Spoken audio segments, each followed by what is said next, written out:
اس کی خدمت کرتی، لیکن نہیں، میں اس کو تانے مارا کرتی تھی کہ تم نے کیا کر لیا، آج پورے دن تم کیا کام کر کے آئے ہو۔ مطلب اس طریقے سے تانے مارتی تھی، اس سے جھگڑا کرتی تھی، لڑائی کرتی تھی، تاکہ یہ جھگڑا کر لے، یہ مجھ سے خفا ہو جائے، یہ ناراض ہو جائے، اور یہ دیر دیر تک باہر رہے اور میں دوسرے لوگوں سے تعلقات رکھوں۔ اس طریقے سے میں اسے جھگڑا کرتی تھی۔ وہ گھر پہ آتا تھا تھکا ہارا کام کر کے آتا تھا، میں اسے جھگڑتی تھی، میں اسے تانے مارا کرتی تھی۔ اور میرا چوتھا گناہ یہ ہے کہ جب تک اس کے پاس پیسے رہے میں نے چین سے زندگی گزاری، میں بہت سکون میں رہی، لیکن جیسے ہی اس کو نقصان ہوا، اس کے پاس پیسے ختم ہوئے، تو میں نے اسے تانے مارنا شروع کر دیے کہ جب تمہارے بس کی نہیں تھی تو تم نے شادی کیوں کر لی؟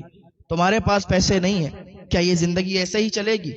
کیا ہم بغیر پیسوں میں ہی رہیں گے، بغیر پیسوں سے ہی اپنی زندگی گزاریں گے؟ اس طریقے سے تانے مارنا شروع کی کہ جب تمہارے پاس اتنی استطاعت نہیں تھی، تمہارے پاس پیسے نہیں تھے، تو تم نے کیوں شادی کر لی؟ کیوں شادی کر لی؟ کیوں مجھے تم دلہن بنا کے لے آئے؟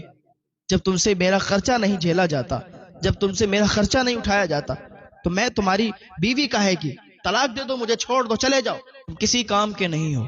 اس طریقے سے میں اسے بولا کرتی تھی، تانے مارا کرتی تھی۔ اور بات بات پر جب جھگڑا ہوتا تھا اور وہ مجھے اگر شک بھی کرتا تھا مجھ پر، جب اسے شک ہو جاتا تھا تو میں اس سے ایک ہی بات کہتی تھی، خاموش ہو جاتا تھا کہ میرا حساب کتاب سب اللہ کے پاس ہے، تمہیں کیا؟ میں اپنی قبر میں جاؤں گی، تم مجھ پر شک کرتے ہو؟ اللہ سب جانتا ہے، میں بالکل غلط نہیں ہوں، میرا حساب کتاب اللہ کے پاس ہے۔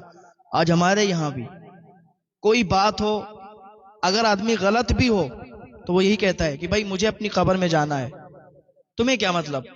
میرا سب حساب کتاب اللہ کے پاس ہے، اللہ سب جانتا ہے، اللہ دیکھ رہا ہے، تو مجھے غلط کہتے ہو، میں غلط نہیں ہوں۔ اس طریقے سے اپنی بات منواتا ہے۔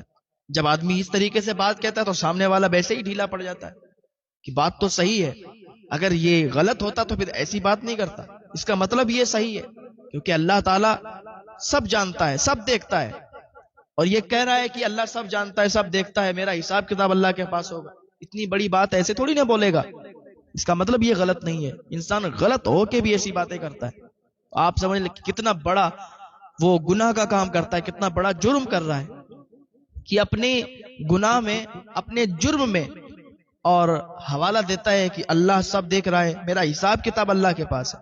بے شک تمہارا حساب کتاب اللہ کے پاس، جب تم قبر میں جاؤ گے تب تمہیں پتہ چلے گا کہ تم کیا کرتے تھے، تم نے کیا کہا، تم نے کیا کیا، ساری باتیں کھل کے آئیں گی اور سب کچھ دیکھو گے، اور جب عذاب میں مبتلا ہوگے تو پتہ چلے گا۔ تو وہ کہتی تھی اس طریقے کی باتیں، تو شوہر پھر کچھ نہیں کہتا تھا بیچارہ، وہ